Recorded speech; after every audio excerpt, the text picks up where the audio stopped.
Hello दोस्तों, स्वागत है आपका मेरे यूट्यूब चैनल पे। तो आज का जो टॉपिक है वो है कमेंट्स। तो अगर आपको मेरे वीडियो पसंद आते हैं तो प्लीज़ लाइक करें, शेयर करें और सब्सक्राइब ज़रूर करें। तो बढ़ते हैं आज के टॉपिक की तरफ और समझते हैं कि ये है क्या। तो एचटीएमएल में कमेंट्स का जो यूज़ है वो कोड में टेक्स्ट को शामिल करने के लिए होता है, जो वेब ब्राउज़र में डिस्प्ले नहीं होता। तो एचटीएमएल में कमेंट्स का क्या यूज़ होता है? वो क्या करता है? ये टेक्स्ट को शामिल करने के लिए होता है, इंक्लूड करने के लिए टेक्स्ट को।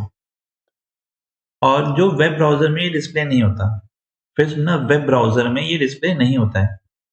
ये कमेंट्स डेवलपर्स के लिए नोट्स, एक्सप्लेनेशन छोड़ने या एचटीएमएल कोड के कुछ हिस्सों को टेम्परेरी डिसेबल करने के लिए हेल्पफुल होते हैं, बिना उन्हें डिलीट किए। ठीक, अब इसका सिंटैक्स यहाँ पे दे रखा है, यहाँ पे दे रखा है स्टार्ट सिंटैक्स है, और ये क्या है? एंड सिंटैक्स, खत्म करने के लिए। यानी ये शुरू करने के लिए होता है पहला वाला, और ये क्या होता है? खत्म करने के लिए।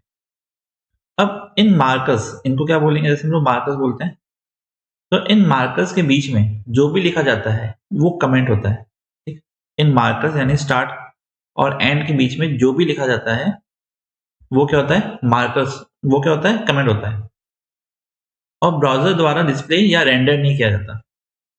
ठीक, यूजेस देख लेते हैं इसके। पहला क्या यूज है इसका? एक्सप्लेनेशन के लिए या डॉक्यूमेंटेशन के लिए। यानी जो डेवलपर अक्सर कॉम्प्लेक्स कोड पार्ट्स को एक्सप्लेन करने के लिए कमेंट्स का यूज करते हैं। किसके लिए यूज करते हैं? कॉम्प्लेक्स कोड पार्ट्स को एक्सप्लेन करने के लिए, ठीक, ताकि बाद में खुद या दूसरे लोग आसानी से समझ सकें कि कोड क्या करता है।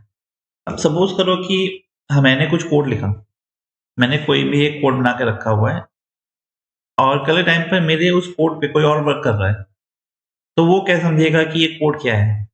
उसको समझाने के लिए ही मैंने क्या किया, जब मैं एक प्रोजेक्ट बना रहा होता हूँ तो उस समय मैं हर एक लाइन का या फिर हर एक कोड का कुछ मीनिंग लिख देता हूँ कि मैंने कोड लिखा तो मैंने इसलिए लिखा है, ताकि अगर दूसरा जना उस पर वर्क करे तो उसको समझ में आ जाए कि ये क्यों लिखा गया है, किस लिए यूज किया गया है क्या चीज ये।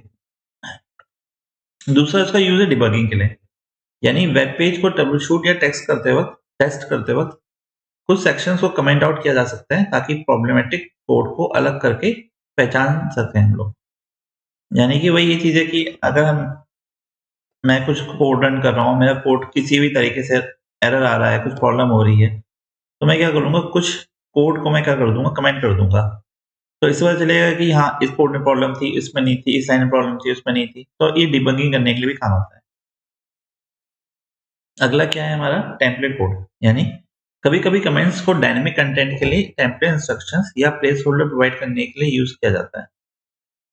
ठीक, इंस्ट्रक्शन प्रोवाइड कर रहे हैं, प्लेस होल्डर प्रोवाइड कर रहे हैं कि यहाँ पर कुछ कोड आ सके, डायनेमिक कंटेंट के लिए हम लोग प्रोवाइड कर रहे हैं। तो वो चीज हमारा क्या हो गया? Template code. अगला क्या है? एग्जीक्यूशन को रोकना। इसका मतलब क्या है कि अगर आप टेम्परेरी किसी एचटीएमएल या स्क्रिप्ट के पीस को डिसेबल करना चाहते हैं, तो आप उसे कमेंट में रैप कर सकते हैं। ये डेवलपमेंट के दौरान या जब आप कोड को फीचर यूज के लिए छोड़ना चाहते हैं, तो उसमें ये रेंडर नहीं करता उस चीज को। फिर समझाता हूँ। हम क्या चाह रहे हैं कि सपोज करो कि मैंने 20 लाइन्स ऑफ कोड लिखा है, उसमें से मैं चाहता हूँ कि 10 लाइन्स अब ये रन ना करे, अब ये ना दिखे किसी को, तो मैं उस लाइन को कमेंट कर दूंगा। तो जब मैं बाद में चाहूँ तो उसमें कमेंट्स हटा दूंगा तो वो रेंडर हो जाएगा, वरना वो रेंडर नहीं होगा। तो मैं चाहता हूँ कि ये लाइन रन ना करे करके, तो इसलिए मैं क्या करता हूँ, उसका एग्जीक्यूशन प्रिवेंट करता हूँ। उसके भी क्या काम आता है? कमेंट काम आता है। अब इसके यूजेस क्या हैं? सबसे पहला है, अच्छा मैंने ऑन किया इसके यूजेस। ओके, यूजेस हो गया हमारा। इसमें इंपॉर्टेंट पॉइंट्स क्या हैं इसके, ये देख लेते हैं इंपॉर्टेंट पॉइंट्स के बारे में। अब इंपॉर्टेंट पॉइंट ये ध्यान रखना है, अभी तो मैंने अभी इससे पहले मैंने जो बात करी कि प्रिवेंट एग्जीक्यूशन में चाहता है, लेकिन ये भी कहना चाह रहा हूँ कि सेंसिटिव इंफॉर्मेशन को डिस्प्ले ना करें यहाँ पे। Do not display sensitive information. इसका मतलब क्या है कि भले ही कमेंट ब्राउजर में डिस्प्ले नहीं होता, फिर से सुनिएगा ढंग से, भले ही जो कमेंट्स हैं वो ब्राउजर में डिस्प्ले नहीं होते हैं, लेकिन ये पेज के सोर्स कोड क्या होता है वो मैं भी दिखाऊंगा आपको। हम बेसिकली इसे कंट्रोल और यू से हम लोग देखते हैं। तो लेकिन ये पेज के सोर्स कोड में विजिबल होते हैं। सेंसिटिव इंफॉर्मेशन या इंटरनल नोट्स को एचटीएमएल कमेंट्स में डालने से बचें। ठीक, अब ये मैं भी आपको दिखाऊंगा प्रैक्टिकल करके, तो आप हम देख लेंगे। अब बात करते हैं परफॉर्मेंस की, यानी कि कमेंट्स का ज्यादा इस्तेमाल खास करके बड़े एचटीएमएल डॉक्यूमेंट्स में फाइल साइज और उसके टर्न में लोडिंग टाइम को थोड़ा प्रभावित कर सकता है, बढ़ा सकता है। ये अक्सर नेग्लिजिबल इफेक्ट होता है, लेकिन एक्सट्रीमली परफॉर्मेंस सेंसिटिव सिनेरियोज में इसका ध्यान रखना अच्छा होता है। ठीक, यानी कि हमारे पास अगर कॉम्प्लेक्स वेब एप्लीकेशंस है, उसमें हमने बहुत ज़्यादा कमेंट डाल रखे हैं, तो हो सकता है कि वो हमारे परफॉर्मेंस में असर डाले। तो as a whole, as a summary, हम क्या कह सकते हैं कि एचटीएमएल कमेंट क्या है? डेवलपर्स के लिए एक पावरफुल टूल है, डॉक्यूमेंटेशन, डिबगिंग और टेम्पलेटिंग पर्पस के लिए काम आता है, जिससे भी कोड में ऐसे नोट्स बना सकें जो ब्राउजर इग्नोर करता है। लेकिन ये भी ध्यान रखना, इंपॉर्टेंट पॉइंट में मैंने बता रखा है आपको कि do not display sensitive information. ठीक, अब इसका हम देख लेते हैं एग्जाम्पल। तो एग्जाम्पल्स के लिए मैं क्या काम करता हूँ, मैं आ जाता हूँ वीएस कोड में। तो इसको मैं मिनिमाइज करता हूँ और मैं आ जाता हूँ वीएस कोड में। अब वीएस कोड में हमने ये कोड लिखा था पहले से, मैं आपको इससे पहले समझाया था ये कोड क्या होता है। ये बेसिक कोड है बेसिकली हमारा। अब सपोज करो यहाँ पर मैं एक हेडिंग डाल रहा हूँ, यहाँ मैंने हेडिंग लिखा H1 और हेडिंग करने के बाद यहाँ पर मैं डाल देता हूँ कि this is my example heading for comment. ठीक, एंड यहां पर मैं डाल दे रहा हूं एक H2 डाल दे रहा हूं हेडिंग 2, एंड यहां पे लिख देता हूं मैं हेडिंग एग्जाम्पल फॉर कमेंट। यहां पर 2 लिख देता हूं ऐसे में। तीसरा मैं यहां पे एक पैराग्राफ भी लिख दे रहा हूं, तो this is sample paragraph for my para, ऐसे लिख दिया मैंने सिर्फ यहाँ पे। अच्छा, एक चीज और समझिएगा यहाँ पे, जैसे मैं यहाँ पे पैराग्राफ पढ़ता हूँ और यहाँ पे लिखता हूँ मैं लॉरेम, ऊपर ऑप्शन आ गया लॉरेम में, ये आ गया ऑप्शन यहाँ पर, इस पर मैं क्लिक करता हूँ तो ये क्या करता है, रैंडम डेटा जनरेट करता है। अगर आप प्रैक्टिस कर रहे हो, अभी आप सीख रहे हो या टेस्टिंग कर रहे हो और उसमें आपको कंटेंट चाहिए, तो इस तरीके से आप कंटेंट भी ला सकते हो, जैसा हम यहाँ पर देख सकते हैं। ठीक, तो मैंने कैसे किया इसे, एक बार फिर से देख लेते हैं। जैसे सपोज करो यहाँ पे मैं आता हूँ पैराग्राफ लिखता हूँ, पैराग्राफ यहाँ पे लिखता हूँ, यहाँ पे लिख दूंगा मैं लॉरेम। इसके आगे मुझे जितने कैरेक्टर चाहिए, मुझे चाहिए 3, तो 3 वर्ड्स आ गए, सॉरी कैरेक्टर्स नहीं वर्ड्स, 1 2 3 वर्ड्स आ गए। अगर मुझे चाहिए यहाँ पे 5 वर्ड्स, 1 2 3 4 5 वर्ड्स आ गए। जितने भी आपको रैंडम करना है उतने आप रैंडम जनरेट कर सकते हो। तो मुझे सपोज करिए 50, तो मैंने यहाँ पे 50 वर्ड्स जनरेट करा दिए random, for testing purpose, for practice purpose आप कह सकते हो इसको। अब मुझे इसका आउटपुट देखना है, तो मैं इसका आउटपुट कैसे चेक करूंगा, मैं आउटपुट कैसे चेक करूँ, मैं जाऊंगा अपने फोल्डर में, फोल्डर में डेस्कटॉप पे है, तो मैं डेस्कटॉप पे आ जाता हूँ। डेस्कटॉप पे ये फोल्डर है, इस फोल्डर में ये मेरी फाइल है, इसको मैं क्या करता हूँ वीएस कोड में ओपन कर लेता हूँ। वैसे मैंने ओपन कर रखा है यहाँ पे, लेकिन मैंने दोबारा से ओपन, ये वीएस कोड में ओपन है, इसको मैं दोबारा से ओपन करके दिखा देता हूँ आपको मैं। तो show more option, open with VS code. अब मुझे इस फाइल को रन करना है, 2 तरीके हैं, पहला इसमें डबल क्लिक करके ओपन कर लेना, दूसरा प्रॉपर्टी में जाके सिक्योरिटी में जाके फाइल पाथ कॉपी कर लेंगे। दोनों तरीके में मैं आपको बता रहा हूँ। पहला तरीका ये है डबल क्लिक करके चलाना, दूसरा तरीका फाइल पाथ को कॉपी करके ओपन करना। ये मेरा आउटपुट है यहाँ पे।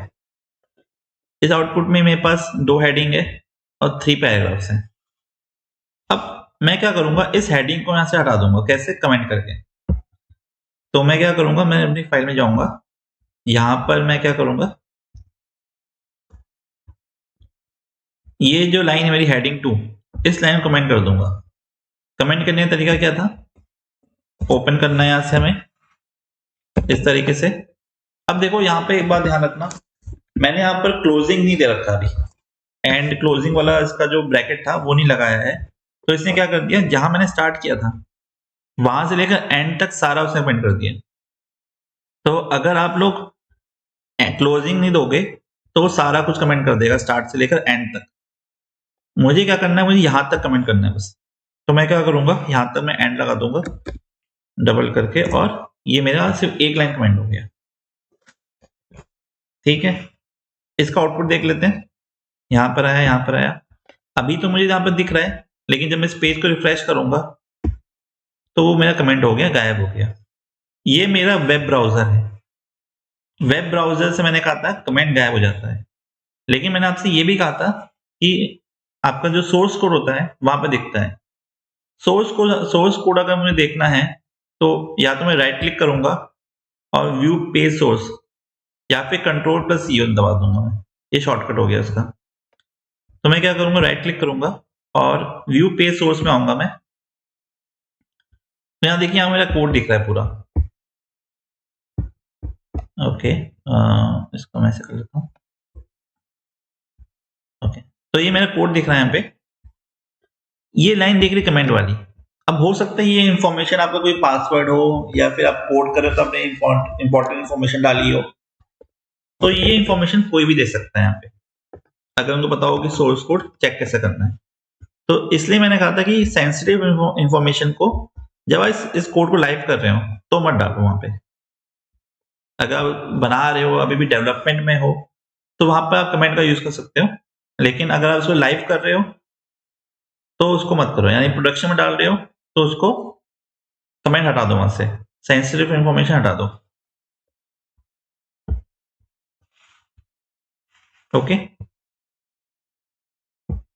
तो पहला ये था कि कमेंट का यूज करते हैं इस तरीके से।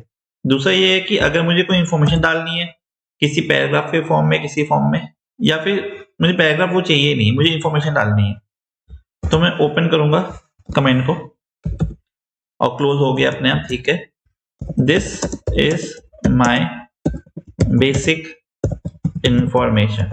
तो इस तरह से मैं डाल सकता हूं कि यहाँ पर, अच्छा इसका शॉर्टकट भी होता है कमेंट डालने का, कंट्रोल के साथ हैश, जो क्वेश्चन मार्क के नीचे लिखा आता है। अब यहाँ पे मैं क्या करता हूँ, यहाँ पे मैं लिख सकता हूँ कि this is my code explanation. तो ये चीज था हमारा क्या, कमेंट। ध्यान रखिएगा, सपोज करके इस लाइन हेडिंग में आता हूं मैं और इसमें एंड वाला हटा देता हूं, तो ये सबको कमेंट कर देगा। तो हमें बताना पड़ेगा कि हमें कितना कमेंट चाहिए। अगर मुझे 2 लाइन कमेंट करना है तो मैं यहां पर आऊंगा और ये जो पैराग्राफ था इसको मैं कमेंट करना है यहां तक मुझे, तो यहां तक मैंने इसे कमेंट कर दिया। तो अब इसने 2 लाइन कमेंट कर दिया। ठीक, तो मैं आउटपुट में आऊंगा, रिफ्रेश करूंगा तो ये लाइन है ये भी गायब हो जाएगी, लाइन मेरी, ये लाइन गायब हो गई। ठीक है, तो ये क्या था हमारा, ये हमारा था कमेंट। तो होप सो आपको एक कमेंट समझ में आया होगा। तो दोस्तों उम्मीद है कि आपको आज का वीडियो पसंद आया होगा। अगर आपको ये वीडियो हेल्पफुल लगा तो प्लीज लाइक करें, शेयर करें, और अगर आपने अभी तक सब्सक्राइब नहीं किया है तो सब्सक्राइब करके बेल आइकन को प्रेस कर देना, ताकि आप हमारे आने वाले वीडियो से अपडेटेड रहें। मैं मिलूंगा आपसे एक नए टॉपिक के साथ नेक्स्ट वीडियो में। तब तक के लिए स्टे ट्यून्ड और टेक केयर। जय हिंद।